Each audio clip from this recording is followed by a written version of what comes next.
पति के जीवित होते हुए भी तीन तीन तथा कथित देवताओं के साथ संबंध बनाया आपने। बस करो, ये मेरी माता है।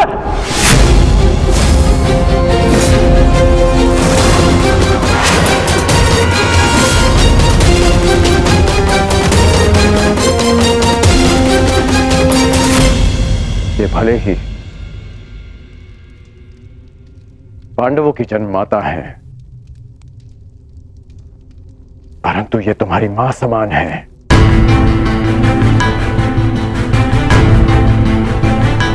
ये मेरी मां समान है।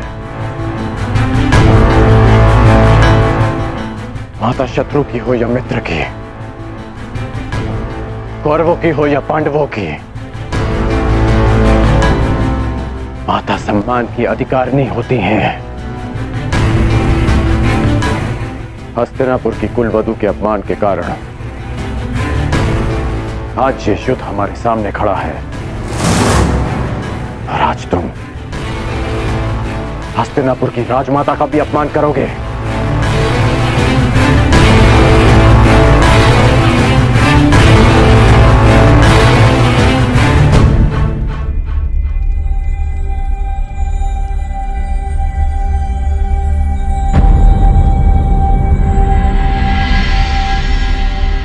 मैं बताता हूं कि हमारे मध्य क्या बात हुई थी। माता कुंती मेरे पास आई थी अर्जुन की सुरक्षा का वचन मांगने, और तुमने उसे स्वीकार कर लिया। ये स्वयं तुम उन्हीं से पूछ लो। बताइए राजमाता, मेरा क्या उत्तर था?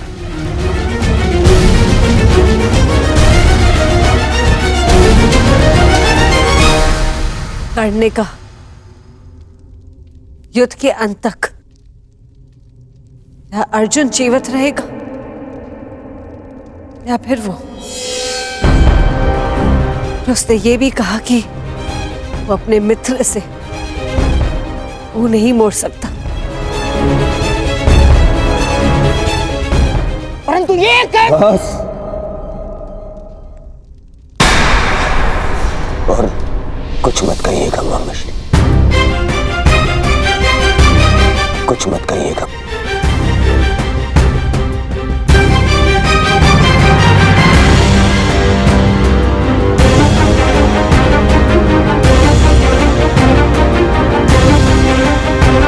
क्षमा, क्षमा कर दीजिए राजमाता। अपने अपने अपशब्दों के लिए मैं क्षमा प्रार्थी हूं। क्रोधवश मैं स्वयं से नियंत्रण खो बैठा था। मुझे क्षमा कर दीजिए माता।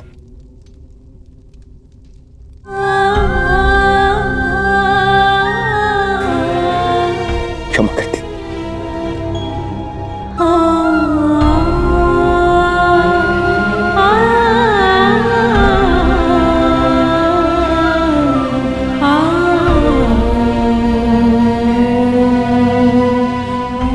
अब आज्ञा दीजिए युवराज। अब जब भी आपका आदेश आएगा तो आपका ये सेवक अपने प्राण थाली में सजाकर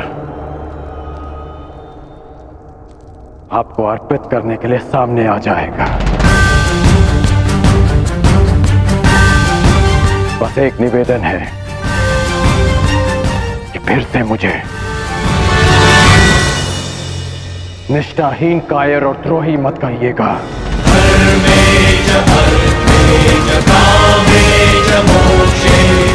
आज मैं आपको एक वचन देता हूं युवराज। इस युद्ध के केवल दो परिणाम आएंगे। पहला, इस युद्ध के पश्चात आपके शीश पर राज मुकुट होगा, या दूसरा, इस कर्ण के धड़ पर शीश ही नहीं होगा। आज्ञा दीजिए।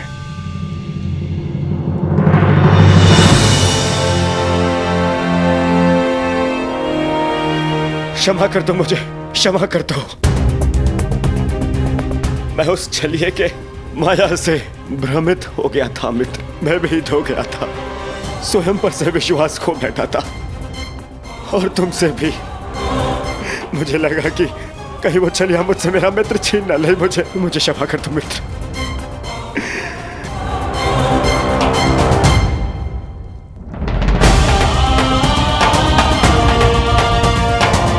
बस मित्र, बस।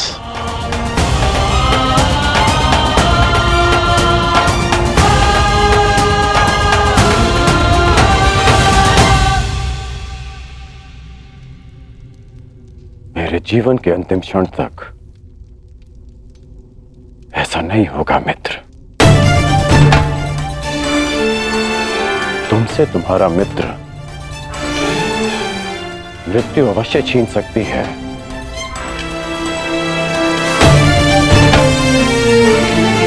परंतु तुम्हारी मेरी मित्रता कोई नहीं छीन पाएगा।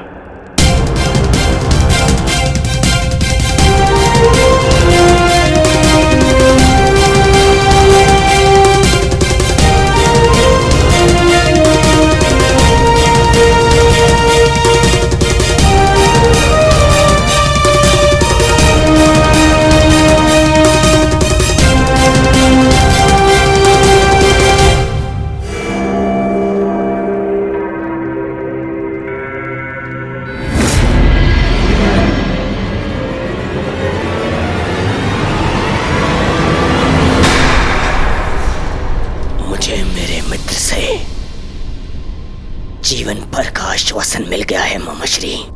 अब कभी मेरे मन में मेरे मित्र के विरोध में विष भरने का प्रयास मत करना। मेरा मित्र मेरे साथ है।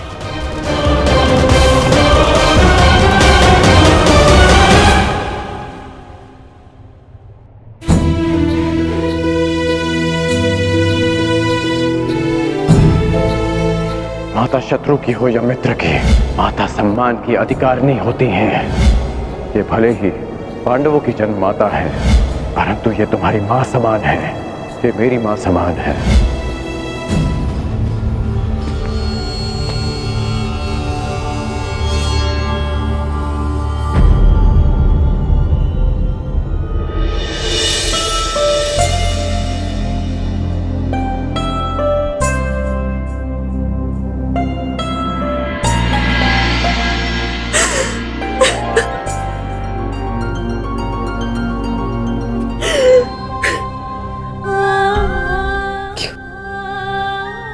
तुमने ऐसा किया?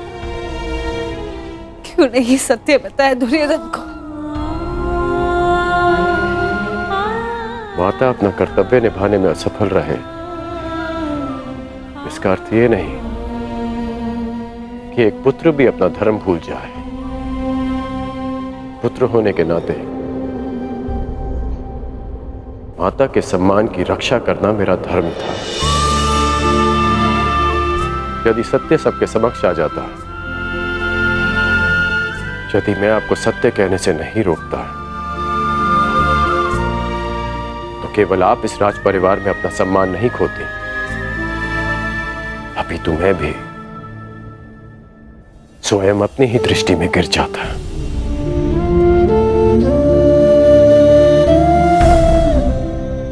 मानता हूं कि मैं आपसे शुद्ध हूं,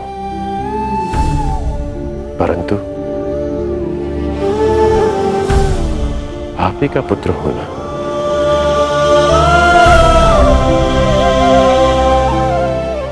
कर्मबद्ध हूं, पर धर्मबद्ध भी।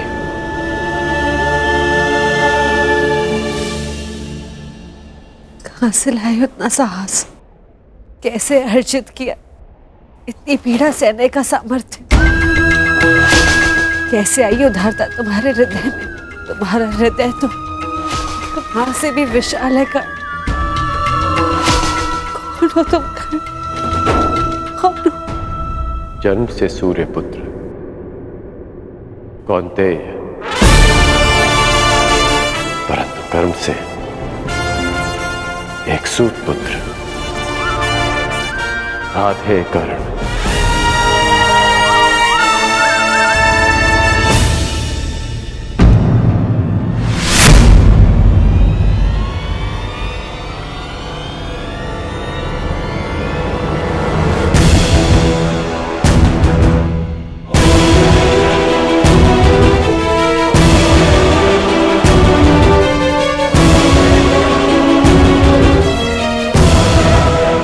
अंगराज,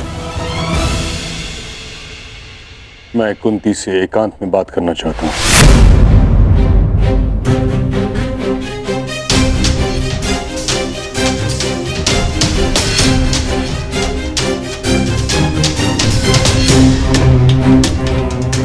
अवश्य।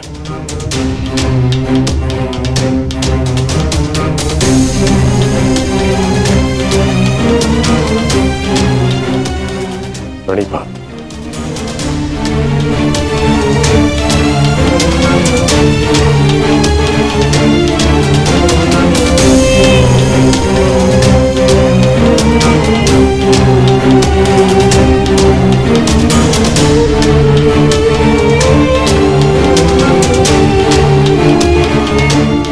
ताजश्री, क्षमा चाहती हूँ। तुम क्यों क्षमा मांग रही हो पुत्री? क्षमा का पात्र तो मैं स्वयं हूं। मैं एक मां से क्षमा मांगने आया हूं जिसके पुत्र एक महायुद्ध में फंस गए हैं, जिसकी उत्तरदायी तुम नहीं, मैं ही क्या, समस्त महारथी, आचार्य, हम सभी, हम इस युद्ध को रोकने में सक्षम थे, परंतु रोक नहीं पाए। इस बात से मन संतुष्ट है कि तुम्हारे सभी पुत्र धर्म के पक्ष में हैं। यदि उनमें से कोई एक भी मेरे पक्ष में होता तो मैं उसकी रक्षा के लिए कुछ नहीं कर सकता था।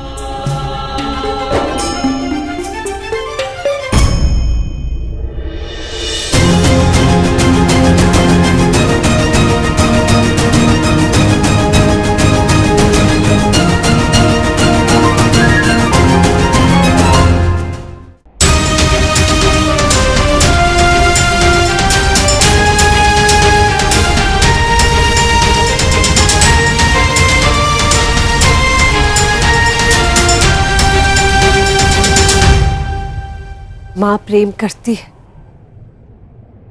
और पिता न्याय करते हैं। आप तो पिता मां है ताजश्री। मेरे पुत्र अपना न्याय मांगने आ रहे हैं और मुझे विश्वास है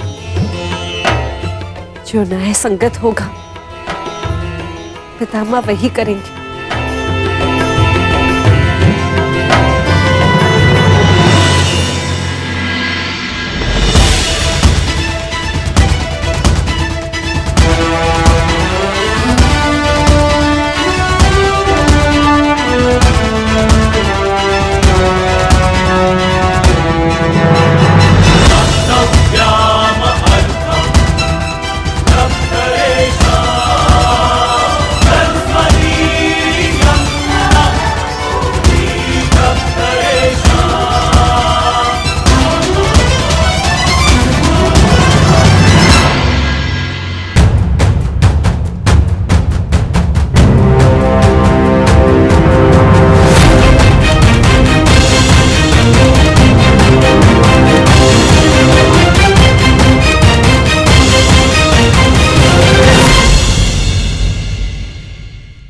माता, क्या आज मैं आपसे कुछ मांग सकता हूँ?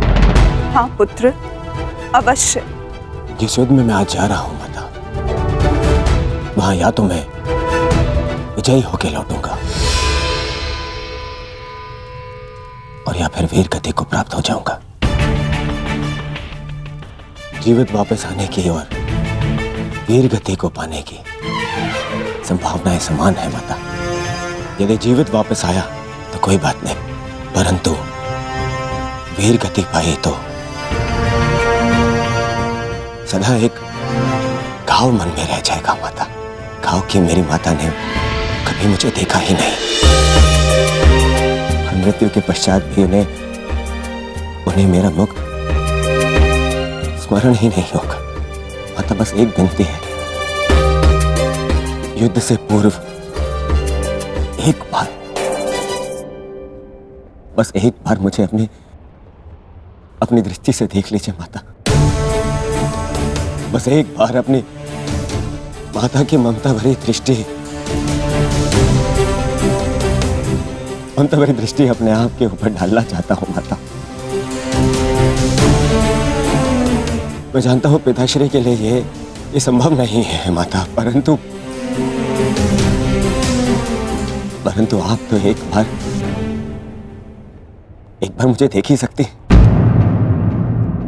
माता। आपकी कृपा दृष्टि मेरे लिए आशीर्वाद होगी माता। बस एक बार।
नहीं पुत्र नहीं, अभी सही समय नहीं आया है।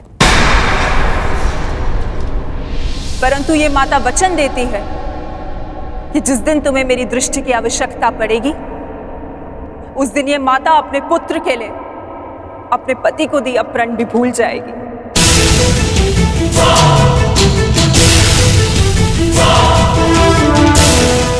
जाओ पुत्र जाओ, जाओ और एक दूसरे का रणभूमि में ध्यान रखना, क्योंकि वहां तुम सब ही एक दूसरे के माता, पिता, बंधु एवं सखा होगी।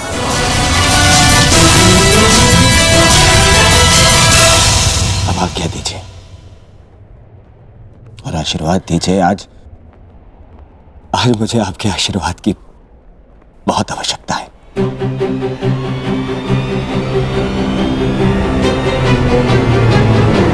कल्याणमस्तु पुत्र, तुम सभी का कल्याण।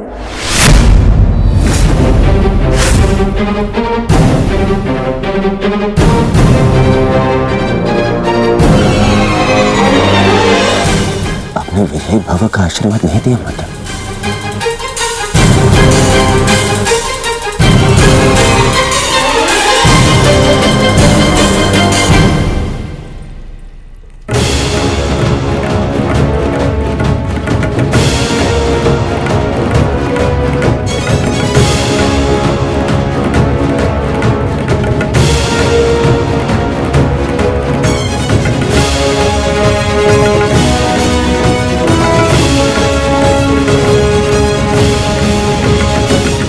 आशा करती हूँ वृकोदर, युद्ध समाप्त होने के पश्चात आपकी पत्नी पुनः अपने केश बांध सकेगी। मुझे विश्वास है पांचाली, इस आने वाले युद्ध में मैं वृकोदर भीम उस दुशासन की छाती फाड़कर उसके छाती के लहू से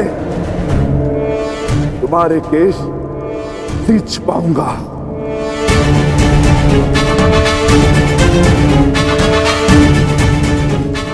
हर हर महादेव! हर हर महादेव! अधिकाराणां प्राप्त्यर्थं साम्राज्यर्थं न्यायानां अधिकाराणां प्राप्त्यर्थं साम्राज्यर्थं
से भेदो अर्जुन।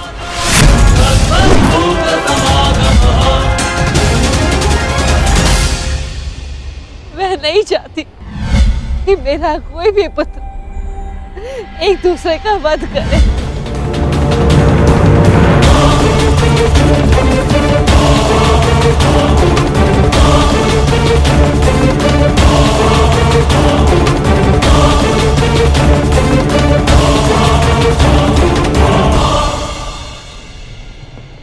यही युद्ध की विभीषा है।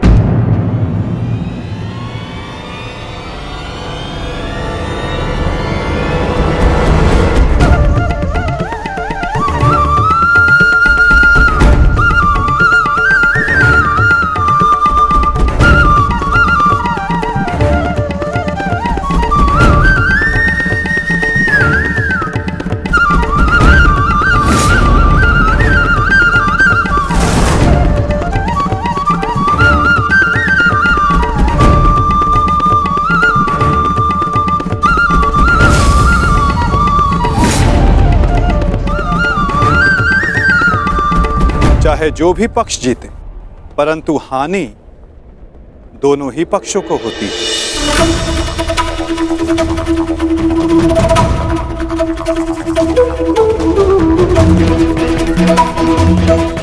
युद्ध की हानि तो उन्हें होती ही जो युद्ध में भाग लेते, और उन्हें भी होती जो युद्ध में भाग नहीं लेते। और अब जो मैं बताने जा रहा हूं, यहाँ उपस्थित कुछ लोगों को ये ज्ञात है, और जिन्हें ज्ञात नहीं है वो इस बात को जान लें।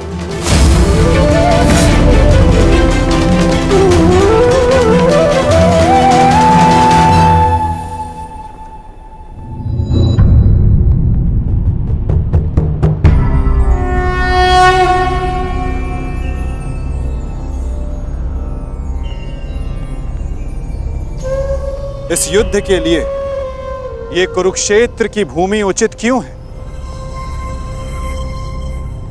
सर्वप्रथम ये धरती कुरुवंश के अधिकार में आती, इसलिए इस धरती पर कौरव और पांडव इन दोनों का समान अधिकार है।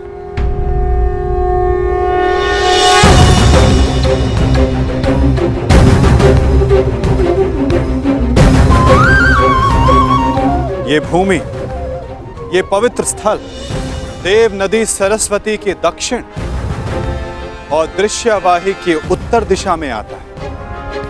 ये भूमि, ये भगवान परशुराम के यज्ञ कुंडों से घिरा हुआ है, और उन भगवान परशुराम के 3 शिष्य भी इस युद्ध में भाग ले रहे हैं।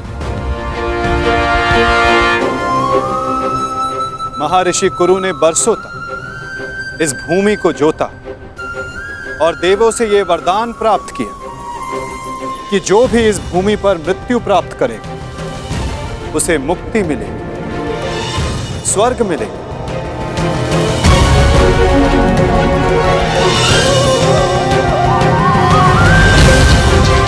और जिसे विजय प्राप्त हो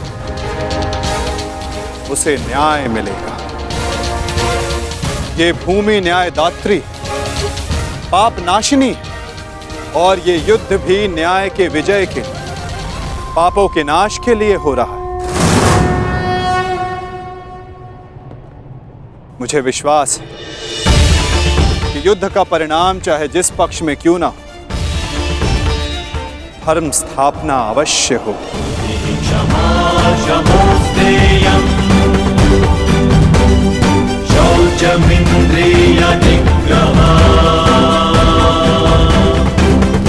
आज से 1 सप्ताह के बाद युद्ध की तिथि निर्धारित हुई। दोनों ही पक्षों के पास युद्ध की तैयारियां करने के लिए 1 सप्ताह का समय है।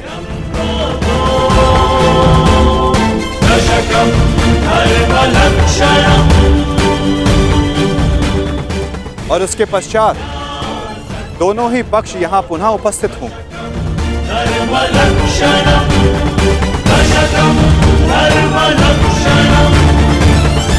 युद्ध के नियम निर्धारित करें, फिर आरंभ होगा। महाभारत का।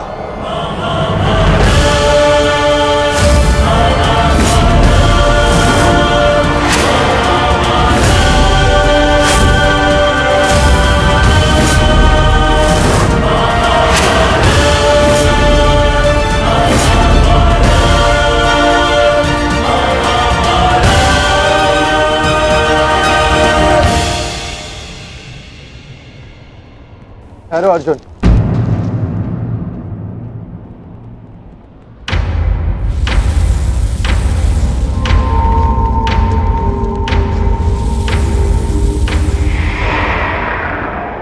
युद्ध से पहले भी आप हमारे श्रद्धेय थे, युद्ध में भी होंगे और युद्ध के पश्चात भी।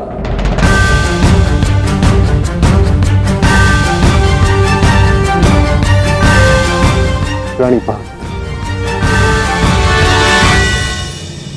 आयुष्मान भव।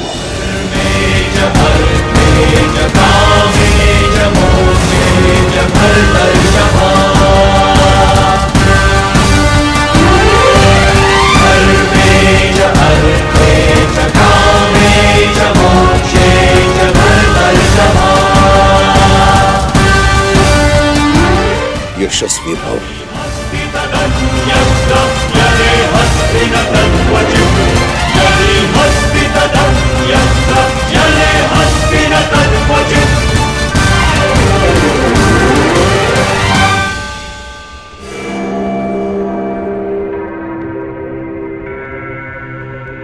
ये क्या था पितामह, जिन्हें हम युद्ध में परास्त करके उनका अंत करना चाहते हैं, उन्हें आप लंबी आयु का आशीर्वाद दे रहे हैं? ये दुर्योधन जब छोटे आशीर्वाद मांगे तो उनको आशीष देना बड़ों का कर्तव्य है। तुम यदि अपने ज्येष्ठ युधिष्ठिर से आशीर्वाद मांगोगे तो अवश्य तुम्हें आशीर्वाद देगा। इतनी बड़ी सेना है तुम्हारे पास, मेरे केवल एक आशीर्वाद देने से तुम अपना आत्मविश्वास खो बैठे। तुमने जो चाहा तुम्हें मिला, वो सब कुछ तुम्हारे पास है जो तुम्हें चाहिए। मैं तुम्हारे पक्ष में इस युद्ध में खड़ा हूं, परंतु पांडवों को भी मेरे आशीर्वाद का अधिकार है।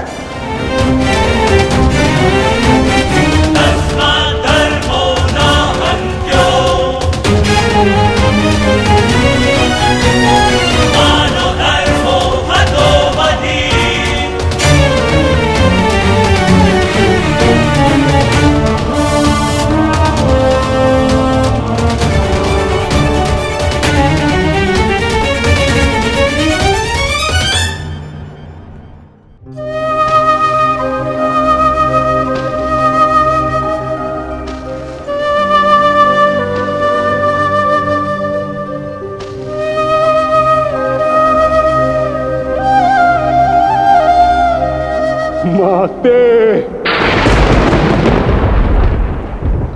प्रकट होइए माते। आपका गंगा पुत्र भीष्म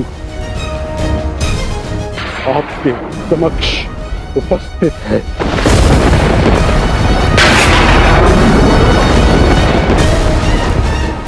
क्या मेरी आवाज आप तक नहीं पहुंच रही?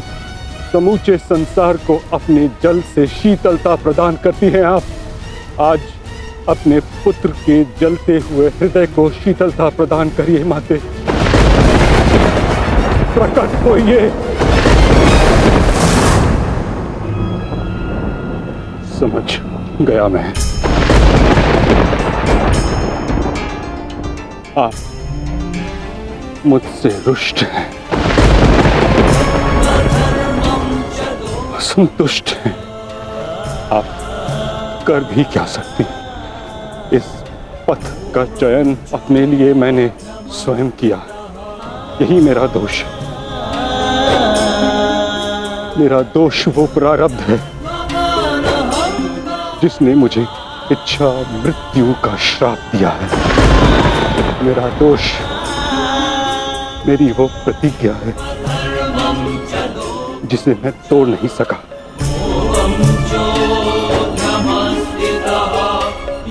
रही बात आज आपका ये पुत्र आपके आशीर्वाद के बिना ही युद्ध में भाग लेने जा रहा है। अपनी भूल के लिए भाग्य को दोष देना उचित नहीं है गंगापुत्र।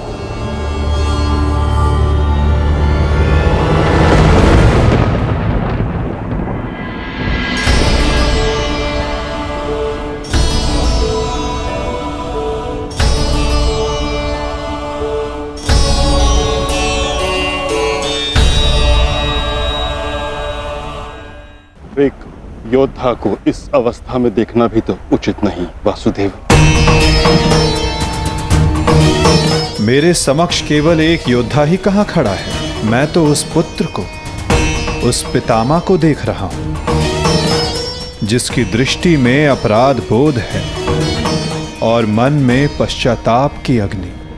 सत्य कहा आपने। आप एक योद्धा को नहीं, एक अभागे को देख रहे हैं। मुझसे बड़ा अभागा इस संसार में कौन होगा। एक ऐसे युद्ध में भाग लेने जा रहा हूं जहां मेरे ही वंश के लोग एक दूसरे के रक्त के प्यासे हैं।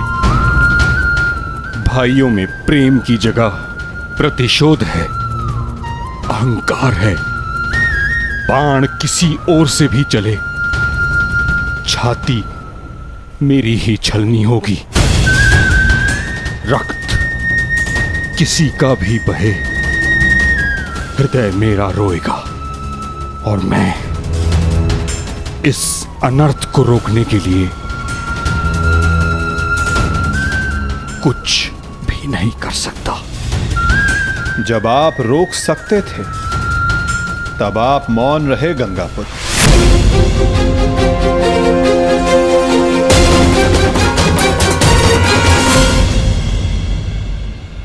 इस युद्ध को संभव बनाने में आपका भी योगदान है गंगापुत्र। उस अधर्म के आप भी भागीदार थे। भागीदार नहीं वासुदेव, विवश था मैं अपने वचन से, अपनी प्रतिज्ञा से बंधा हुआ था। आपकी प्रतिज्ञा हस्तिनापुर के सिंहासन की रक्षा करना थी और हस्तिनापुर एक वस्तु, एक राज्य नहीं, एक सोच थी जो भारत में धर्म का उदय कर रही थी। वचन या प्रतिज्ञा कभी उस कारण से अधिक बड़ी नहीं होती जिसके लिए प्रतिज्ञा ली गई है। आपकी प्रतिज्ञा का कारण था हस्तिनापुर की सुरक्षा, अपने वंश का यश, और आज आपकी प्रतिज्ञा हस्तिनापुर को, आपके वंश को कहां ले आई है गंगापुत्र? आपने हस्तिनापुर को ऐसा राजा दिया जो अपनी ही प्रजा के अश्रु नहीं देख सकता, ऐसा युवराज दिया जो अपनी ही भ्राताओं की संपत्ति से द्वेष रखता है।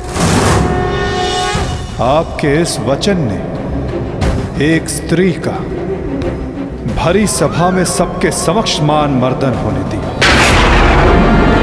माता पिता अपनी संतान को वचन देते हैं कि वो उनका साथ देंगे, परंतु अपनी संतान को सही मार्ग पर रखना माता पिता का कर्तव्य होता है।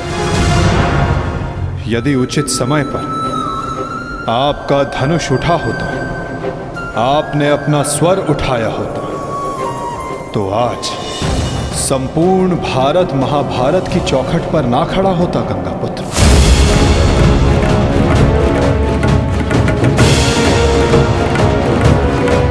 आपकी इस प्रतिज्ञा को पूर्ण करने के लिए कितना बड़ा मूल्य चुका रहा है ये संसार। समय आ गया है कि उस प्रतिज्ञा को तोड़ दिया जाए, क्योंकि उचित और अनुचित की परिभाषा प्रतिज्ञा से नहीं, अंतरात्मा की पुकार से बंधी होती है गंगापुत्र। ये चुनाव आपका था और इसका फल भी आप ही भोगेंगे।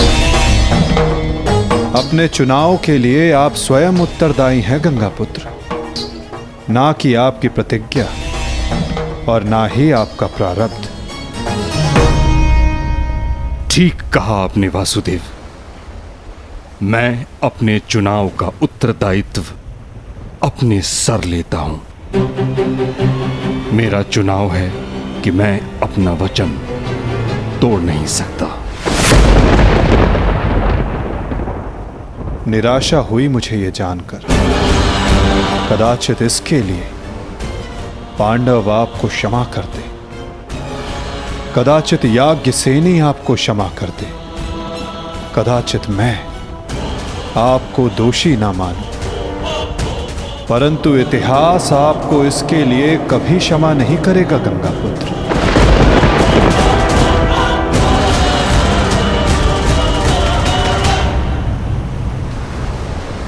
रुकिए वासुदेव, मैं नहीं चाहता कि मुझे क्षमा मिले।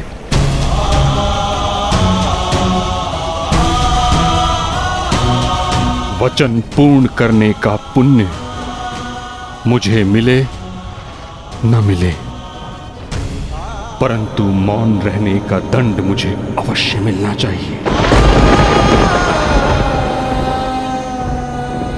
मैं अपने निर्णय से असंतुष्ट हूं, परंतु इस बात का मुझे संतोष है कि पांडवों के पास वो अस्त्र है जो मुझे मेरी प्रतिज्ञा और मेरे श्राप से मुक्ति दिला सकता है।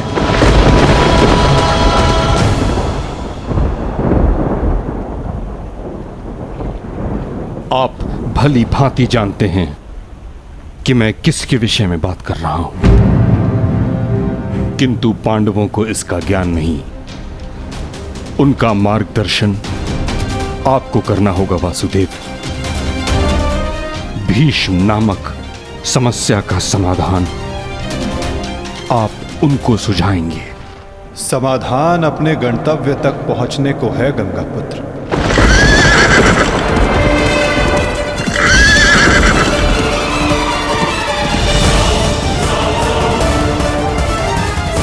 प्रणिपात।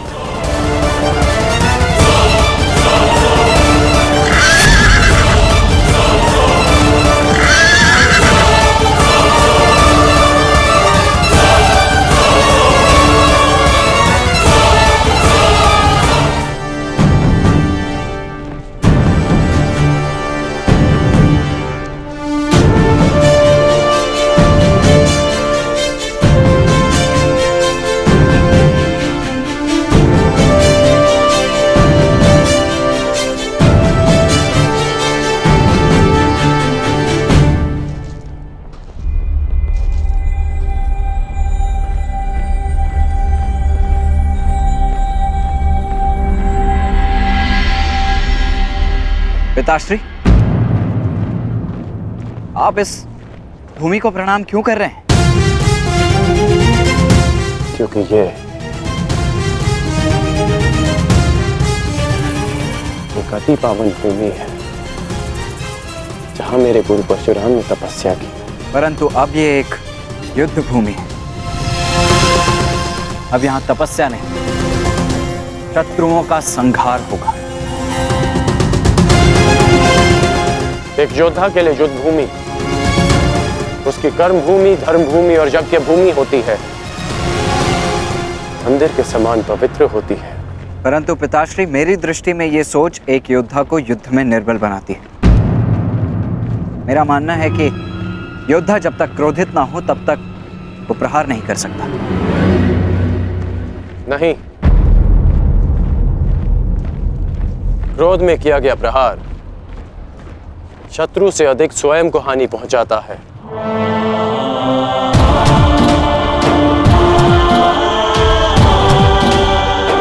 परंतु ये तुम्हारा नहीं, तुम्हारी आयु का दोष है। जब मैं भी तुम्हारी आयु का था तो ऐसा ही सोचता था। मेरे भीतर भी यही आक्रोश, यही क्रोध था। परंतु मेरे गुरु परशुराम ने मुझे सिखाया है कि कैसे अपने क्रोध को अपना शस्त्र बना, अपनी दुर्बलता नहीं, कि कैसे शांत मन से उस क्रोध को प्रहार में परिवर्तित करना चाहिए। पुत्र, जब भी शत्रु सामने हो तो दृष्टि में अवश्य क्रोध रखो, परंतु मन शांत रहना चाहिए। परंतु पिताश्री, आज जो मैंने देखा वो तो कुछ और ही था। जब आप पांडवों के समक्ष थे, आपके दृष्टि में क्रोध नहीं था। कोई योद्धा कैसे अपने शत्रुओं को कोमल भाव से देख सकता है?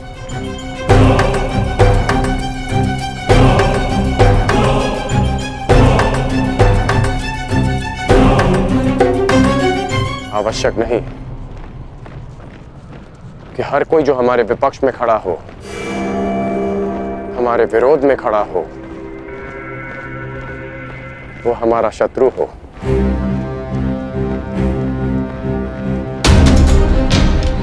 शत्रु हमारे भीतर होता है, जो बीते कर्मों का फल बनकर हमें सर्प की भांति डसता है।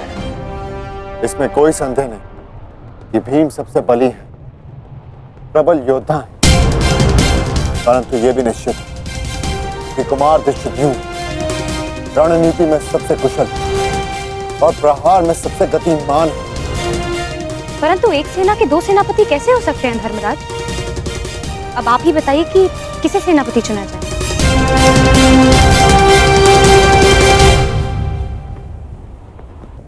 मेरा निर्णय यह है कि हमारी सेना के नेतृत्व के लिए सबसे अधिक योग्य एक विकल्प शेष है युधिष्ठिर।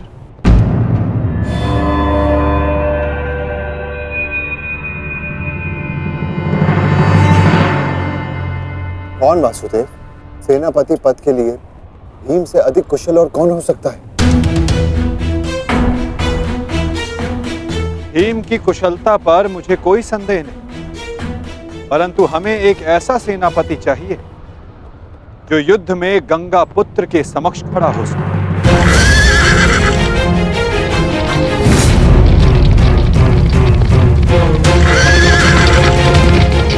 वो जिनके कारण युद्ध में विजय हमारी हो, और वो केवल एक ही जो कौरवों के सेनापति गंगापुत्र भीष्म का सामना कर सकती है।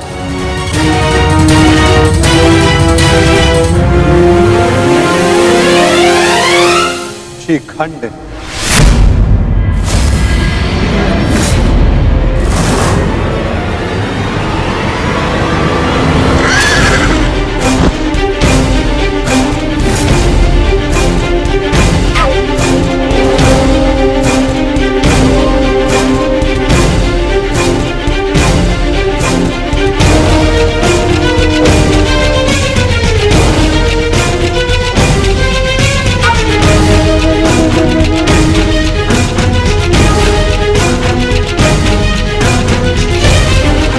प्रणिपात,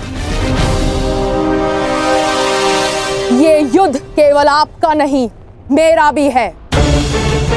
हर उसका है जिसको कौरवों के अन्याय से कष्ट हुआ है। और मैं वचन देती हूं, कौरवों को परास्त करने के लिए मैं पूरा प्रयास करूंगी। हर हर महादेव! हर हर महादेव! हर हर महादेव! हर हर महादेव! हर हर महादेव!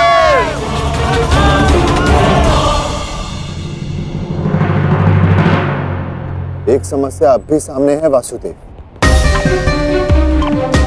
हमारे पास 7 अक्षौणी सेना है और कौरव सेना 9 अक्षौणी। हमें कोई ना कोई समाधान अवश्य निकालना होगा वासुदेव। उन पांडवों के पास 7 अश्विनी सेना है और हमारे पास 9। चिंता करने की आवश्यकता उन्हें है, हमें नहीं। यदि तुम यूं ही बैठे बैठे आनंद मनाते रहोगे ना दुर्योधन, तो शीघ्र ही ये समीकरण बदल जाएगा। ना, मेरे कहने का तात्पर्य ये है कि शीघ्र ही ये समीकरण बराबर का हो जाएगा दुर्योधन। समझ गए? कैसे? मद्रराज शल्य स्मरण है? नकुल सहदेव का मामा है वो, मामा। और हर मामा अपने भांजे के अतिरिक्त और किसी का सगा नहीं हो सकता ना? और ये बात तुमसे अधिक कौन जान सकता है? उसके पास दो अक्षौणी सेना है, दो, और वो भी अति शक्तिशाली। वो यदि पांडवों के पक्ष में चला गया तो पांडवों की शक्ति हमसे अधिक हो जाएगी निश्चित। और हाँ, कलिंग का स्वयंवर तो स्मरण है ना तुम्हें दुर्योधन?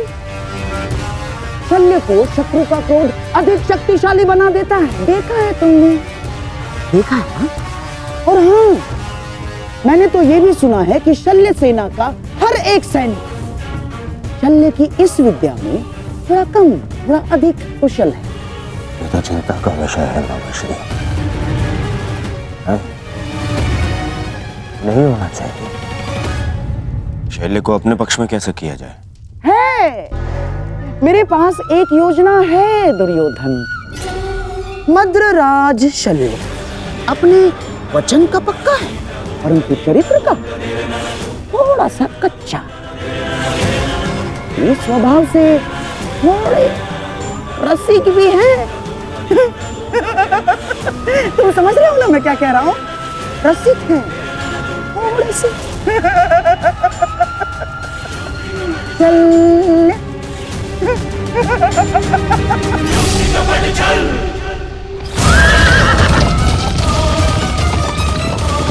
शीघ्रता करो सारथी, पांडु के शिविर तक पहुंचने में और कितना समय लगेगा? हम शीघ्र ही वहां होंगे महाराज।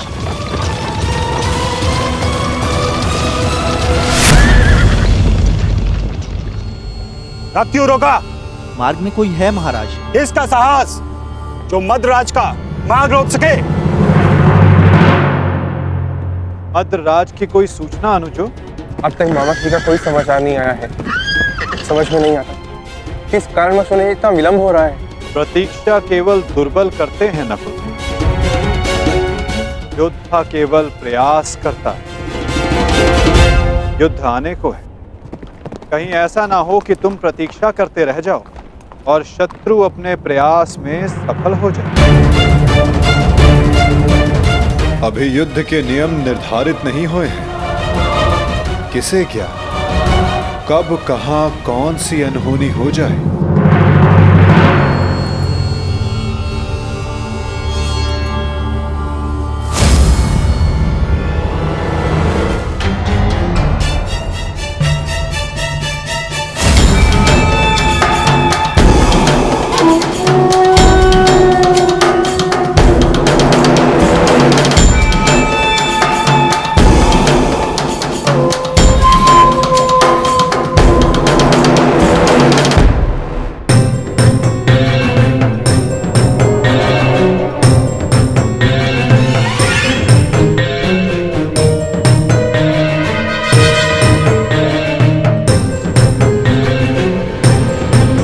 प्रणिपात्र मद्रराज।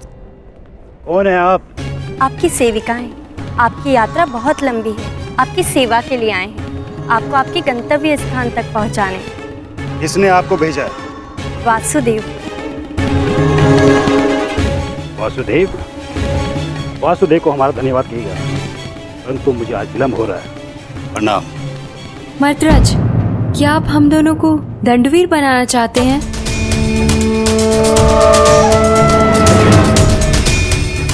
और वैसे भी युद्ध प्रारंभ होने में अभी कुछ दिन शेष हैं। मद्रराज, कहीं आप ये तो नहीं मानते कि हम इतने सुंदर नहीं हैं कि आप हमें आपकी सेवा का अवसर प्रदान कर सके? मद्रराज, युद्ध में जाने से पहले आपकी थकान का शांत होना बहुत आवश्यक है। तो क्या आप हमें ये अवसर प्रदान नहीं करेंगे?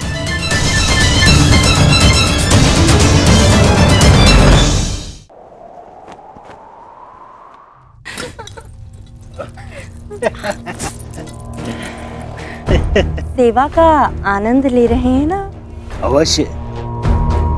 मुझे आशा नहीं थी कि वासुदेव भी इतने रसिक स्वभाव के हैं। महाराज, आपका ये पात्र मदिरा से रिक्त क्यों है?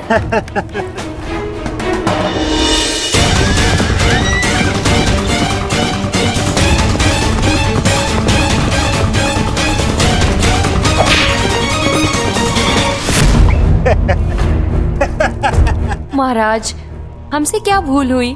अभी तो आप युद्ध का आनंद उठाते रहे, लेकिन हमें भी तो आप अपनी सेवा का आनंद लेने दीजिए।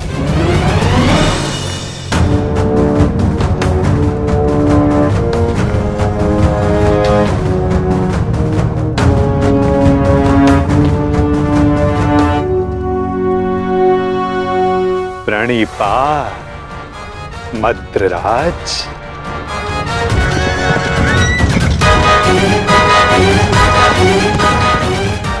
आशा करता हूँ कि इस वासुदेव से अतिथि सत्कार में कोई त्रुटि ना रह गई हो। नहीं नहीं वासुदेव, ये तो मेरे जीवन का सबसे उत्तम सत्कार था।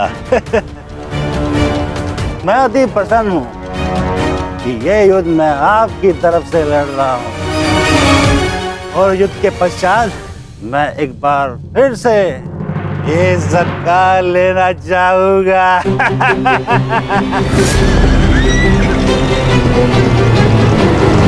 अवश्य, ऐसा सत्कार मैं आपका एक बार क्या कई बार करवाऊंगा, परंतु मैं आपसे आश्वासन नहीं मांग रहा हूं। मैं आपसे वचन चाहता हूं कि इस युद्ध में आप पूर्ण बल से और पूर्ण मनोयोग से हमारी सहायता करेंगे ना आप मद्रराज? आपको मेरे आश्वासन पे संदेह है? तो ठीक है, मैं आपको वचन देता हूँ कि जिसने मेरा ऐसा उत्तम सत्कार किया है, मैं युद्ध के अंत तक उसके पक्ष से लड़ूंगा। मैं आपको वचन देता हूँ कि प्राण जाने तक मैं शल्य अपने अतिथि की ओर से अपने शत्रुओं का नाश करूंगा।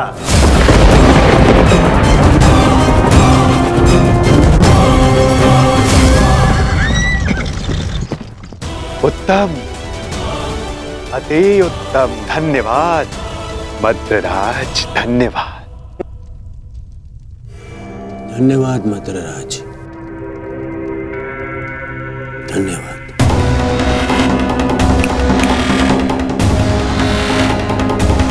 मैं दुर्योधन कौरवों की सेना में आपका स्वागत करता हूँ। तुमने सत्कार किया था मेरा, ये भ्रम में रख के मुझसे वचन लिया। छल किया है तुमने मेरे साथ, छल किया है वासुदेव ने पांडवों के साथ, छल। ये वो छलिया वासुदेव नहीं, ये है मेरा मित्र पुंडरीक वासुदेव।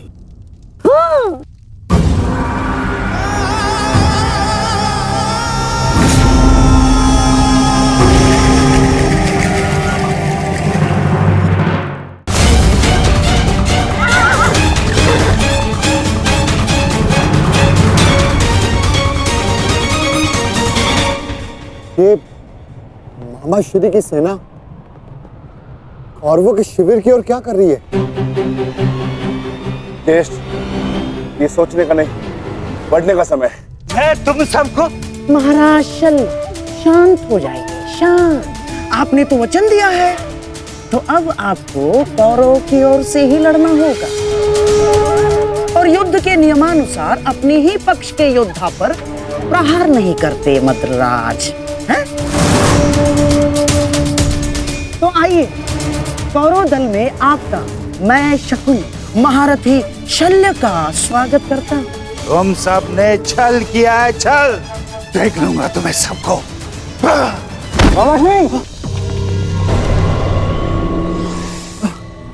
ये सब क्या हुआ?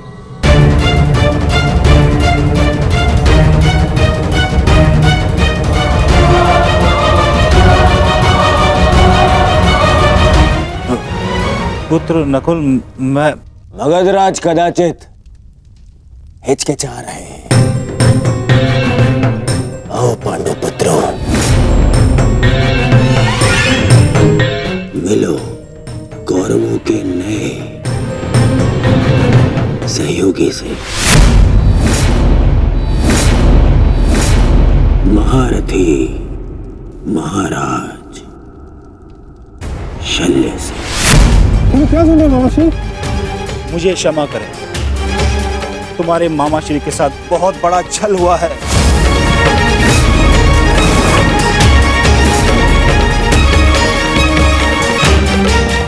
मुझे भ्रम में रखकर वचन लिया गया है मुझसे।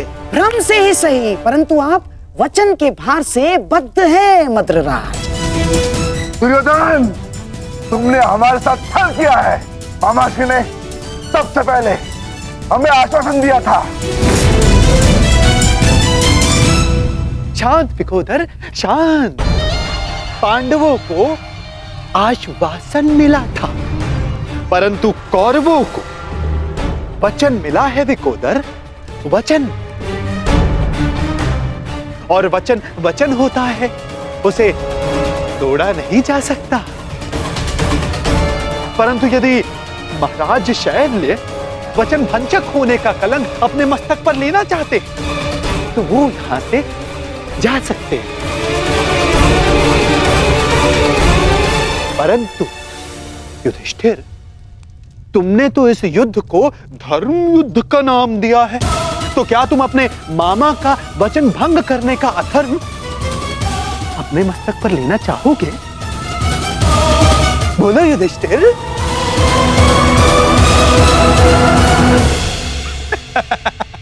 ये सब तुमने किया है पाखंडी। सावधान, सावधान सुन।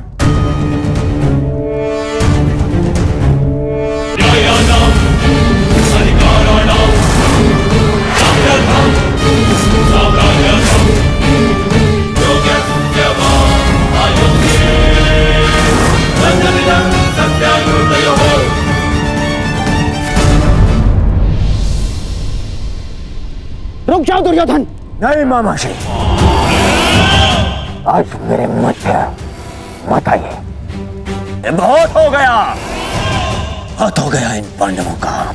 आज अभी और इसी क्षण इन पांडवों को और इस युद्ध को समाप्त कर दूंगा मैं। और मुझे भी कोई कारण नहीं दिखता कि मैं तुम दोनों को अभी उसी समय समाप्त न कर डालूं।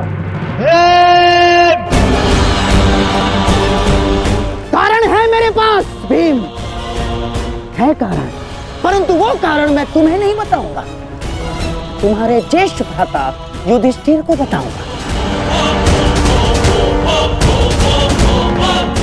क्यों धर्मराज, आप तो स्वयं धर्म के प्रतीक हैं। आपसे ऐसे अधर्म की आशा नहीं की थी मैंने। अधर्म आपने किया है मामाश्री। आपने मामाश्री शल्य को अपनी चाल में फंसा। कोई छल नहीं किया, कोई अधर्म नहीं किया है मैंने।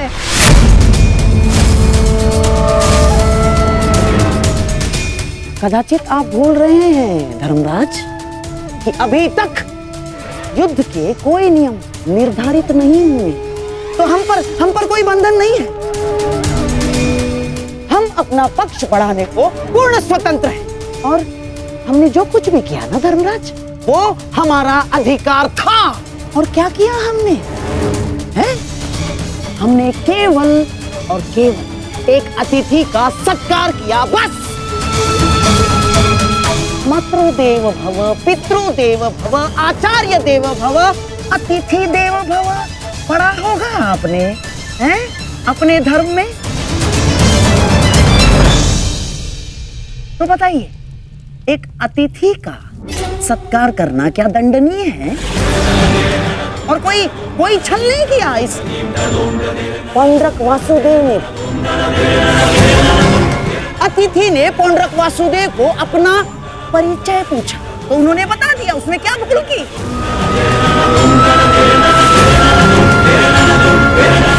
और हाँ, आपके मामा श्री शल्य पर हमने कोई दबाव नहीं डाला। ना ना ना ना ना ना, बिल्कुल दबाव नहीं डाला। अपितु हमारे आतिथ्य से प्रसन्न होकर हमारे साथ रहने का उन्होंने हमें वचन दिया स्वयं।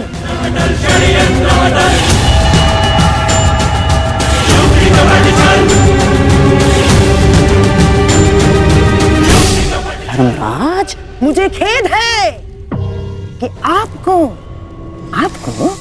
मुझे धर्म समझाना पड़ रहा है। आपको क्या आपने धर्म शब्द का उच्चारण किया गांधार राज?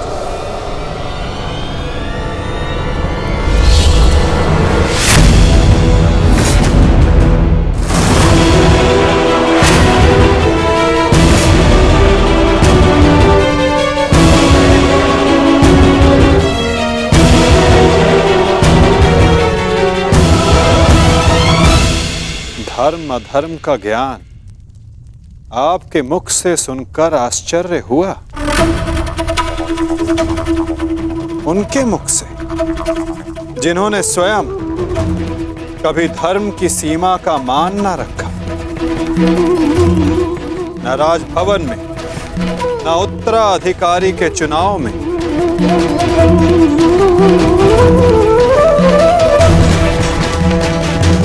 न द्यूत क्रीड़ा में, न दूत के सत्कार में। और आप धर्म की बात करते हैं गांधार राज? इनसे और क्या अपेक्षा की जा सकती है माधव? आज तक अधर्म और छल के अतिरिक्त इन्होंने हमें दिया ही क्या है? अब ये मामाश्री का धर्म है, वो ही बताएंगे कि उन्होंने किस और से युद्ध करने का निर्णय लिया है। मेरा भी तो प्रश्न यही है, परंतु कुछ भी कोई भी निर्णय लेने से पूर्व एक बार तनिक सोच लीजिएगा। हाँ? इस बात का स्मरण रखिएगा कि एक राजा का अपने नियम को तोड़ना अशोभनीय, निंदनीय होता है।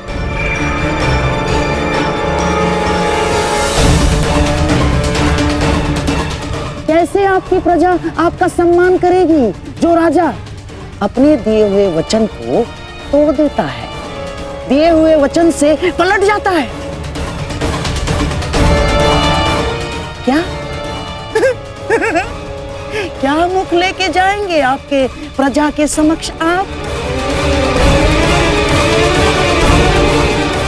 तो युद्ध में आप किसका साथ देंगे? अपने भांजों का या अपने वचन का सम्मान करेंगे, मान करेंगे? पुत्र नकुल, मुझे क्षमा कर दो, परंतु मेरे पास कोई विकल्प ही नहीं है।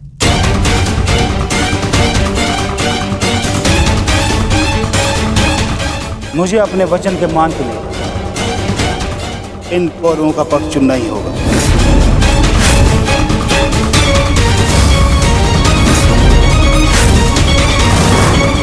तो ठीक है मामाश्री, अब हम भी आप पर प्रहार करने के लिए सज रहेंगे।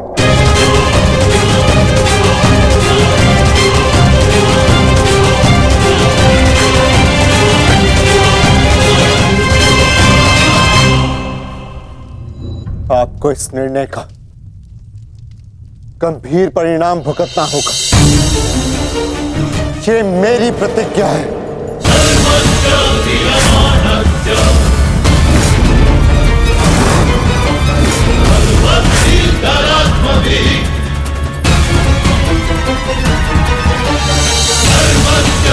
पुत्र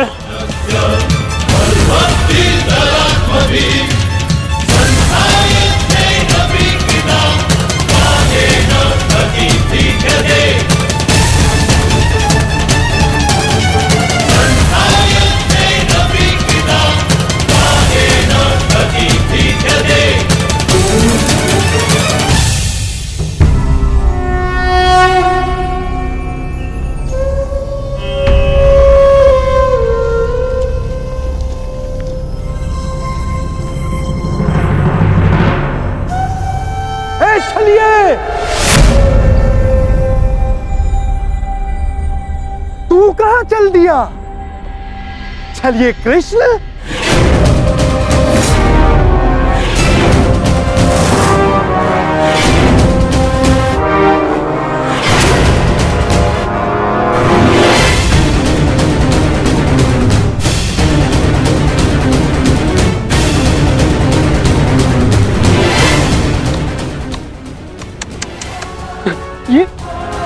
ये क्या देख रहा हूं? वो कृष्ण जिसके मुख से मुस्कान कभी जाती ही नहीं थी, आज वो इतना गंभीर मुख बनाकर बैठा है, इतना विद्रूप मुख बनाकर बैठा है। तनिक सोचो, युद्ध के पूर्व ही तुम्हारी ये दशा है, तो युद्ध के पश्चात तुम्हारी कैसे दशा होगी? अब मुझे तुम्हें देखकर क्रोध नहीं आता, दया आती है, दया।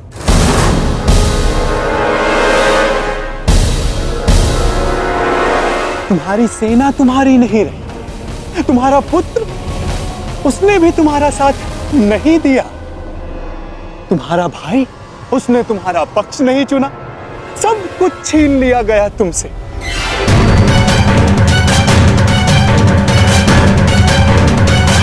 अरे हाँ, मुझे तो अभी स्मरण हुआ, तुम तो बड़ा मायावी बनते हो ना, तो क्यों नहीं रोक लेते ये सब? हाँ, रोक लो, रुको।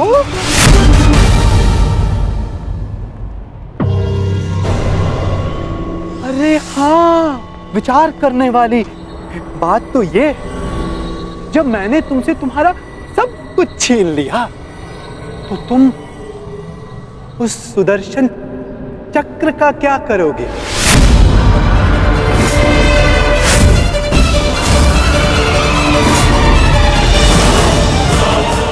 क्या करोगे तुम उस सुदर्शन चक्र का? मेरी वस्तु मुझे वापस दे दो, मुझे मेरा सुदर्शन चक्र वापस दे दे पाखंडी कृष्ण। बस पाखंडी, मत भूल तू किसके समक्ष खड़ा है। शांत, शांत बालक, शांत। ये मत भूलो, जब दो महापुरुष अति मानव वार्ता कर रहे हो, तो एक साधारण बाण चलाने वाले को मौन रहना चाहिए।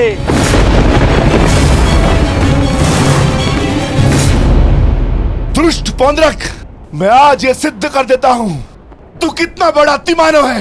अरे मूर्ख, तू अपनी तुलना वासुदेव से करता है। यदि साहस है तो आ और आके मुझसे युद्ध कर।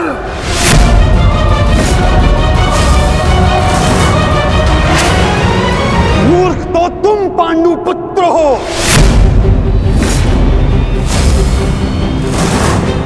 जो ये कभी नहीं समझ पाए कि कोयला कौन है और हीरा कौन, स्वर्ण क्या है और ताम्र क्या है। तुम सब अपनी आंखें खोल के देखो, ये जो तुम्हारे समक्ष खड़ा है, ये छलिया है, और मैं ही हूं वास्तविक वासुदेव, पौंड्रक वासुदेव, महाशक्तिमान, महाबलशाली। इस सृष्टि का वास्तविक रचयिता मैं ही हूं।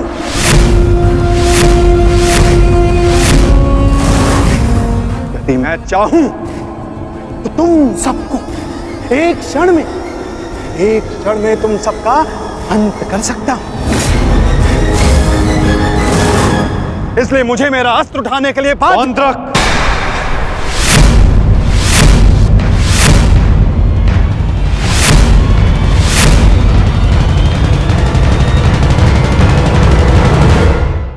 अपनी सीमा लांघने का दुस्साहस मत करो।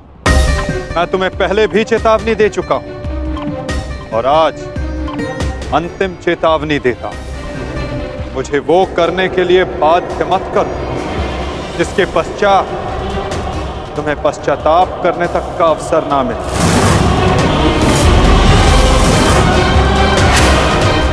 जाओ यहां से पौंड्रक।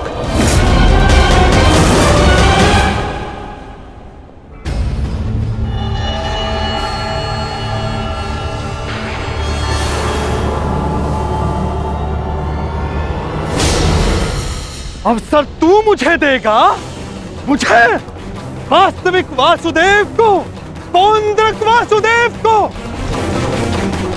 अवसर तो मैं तुझे नहीं दूंगा।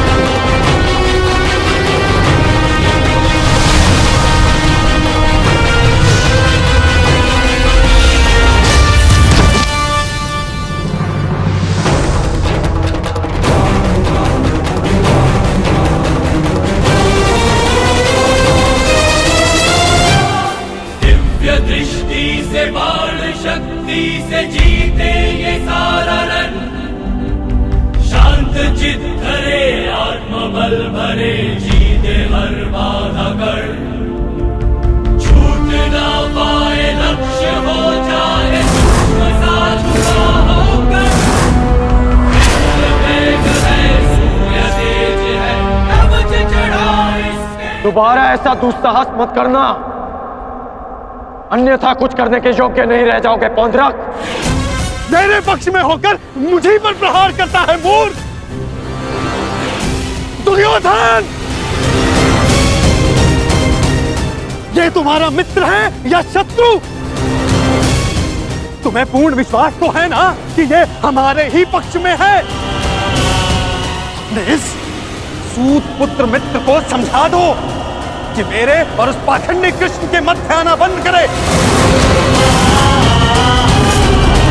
अन्यथा तुम्हारे मित्र को दुष्परिणाम भुगतना होगा। मित्रगण, पौंड्रक उचित कह रहा, तुम हमारे पक्ष में हो, पौंड्रक को वासुदेव पर प्रहार करने से क्यों रोका?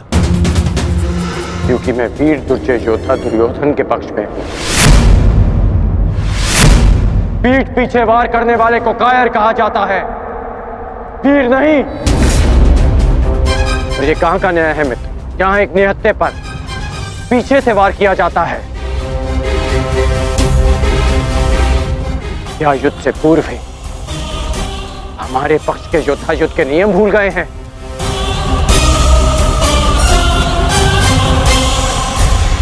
तुमने ऐसा सोचा भी कैसे?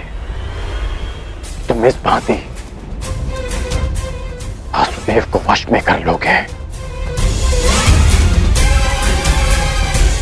सत्य को पहचानो मित्र, अपने नेत्र खोलो। नेत्र तो तुम्हारे बंद है मित्र।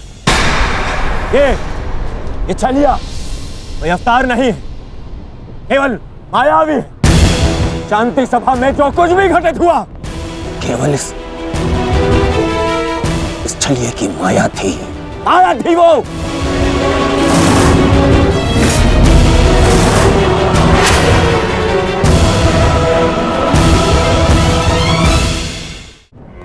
मित्र, तुम फिर से भूल कर रहे हो।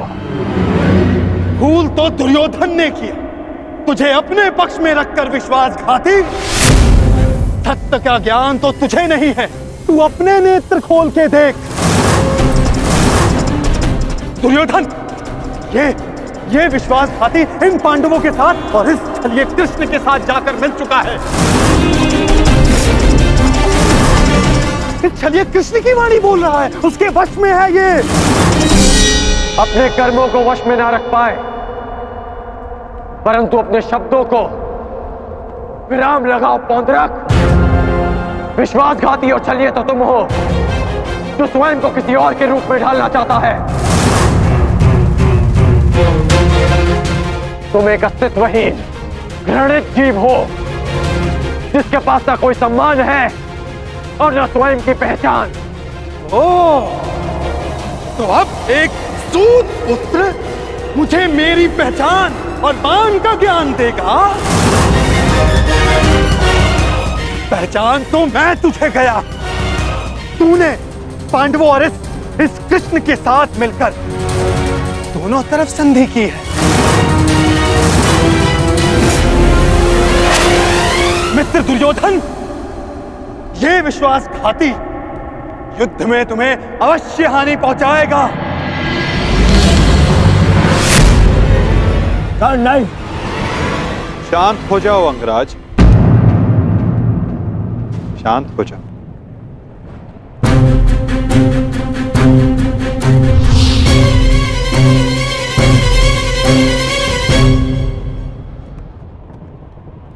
उचित ही तो कहा था पौंड्रक ने। आज मेरा हर अपना, मेरा हर संबंधी मेरे विपक्ष में खड़ा है, और अब तो मेरा नाम भी मेरा नहीं रहा, उसे पौंड्रक ने ले लिया। सत्य कहा तुमने पौंड्रक, तुम्हें वो अवश्य मिलना चाहिए जिसके तुम अधिकारी हो।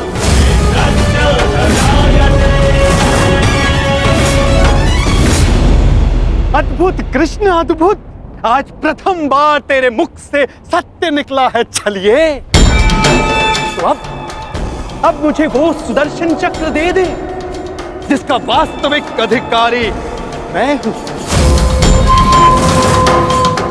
दे मुझे वो सुदर्शन चक्र। ठीक है पौंड्रक, मैं इसी क्षण दोनों पक्षों को साक्षी मानकर तुम्हें वो देता हूं जिस पर तुम अपना अधिकार समझते हो।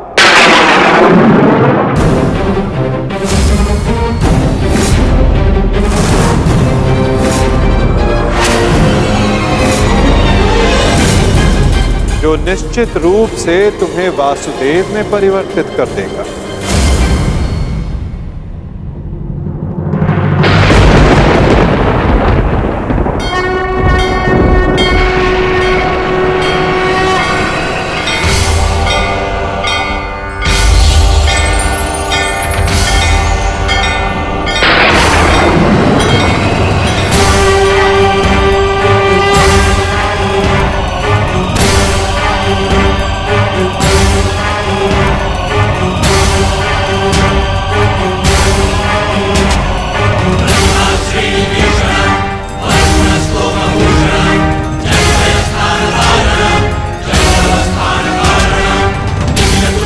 ये लो पौंड्रक, वो अस्त्र जिसका वास्तविक वासुदेव के पास होना अनिवार्य है।